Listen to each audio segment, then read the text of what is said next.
Your iPhone is made up of dozens of important components, from the display on the front of the device to the CPU and GPU that powers your applications, games, and everything you do on the phone. Of course, the most important piece of your phone is the battery, giving you the power to do everything you need your phone for each day.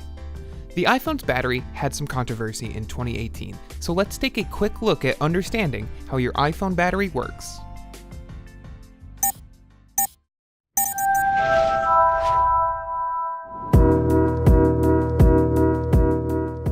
For everything battery related, you'll want to dive into the Settings app on your iPhone, then scroll down to the Battery option.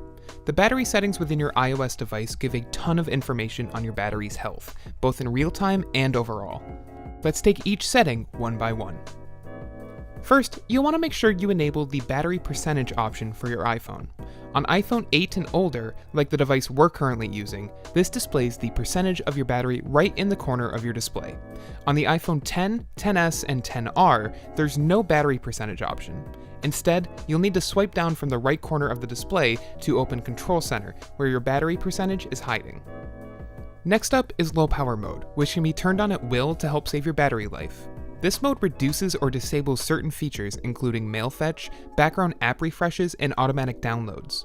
When enabled, your iPhone's battery icon displays as yellow. We'll skip over battery health for just a moment in order to focus on the graph for your charge level at the bottom of this display. Here, you'll find your battery use for both the last 24 hours and the last 5 days, allowing you to chart your battery's performance and to ensure that everything is running properly on your device. You can also check your screen on time, as well as your battery usage by app on the device. Finally, let's talk about the battery health menu.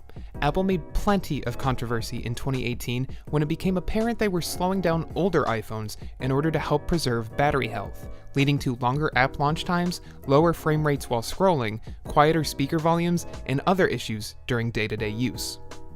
The battery health category allows you to view your maximum capacity remaining after years of using your device, as well as to view whether your phone is lowering performance in order to prevent poor battery management.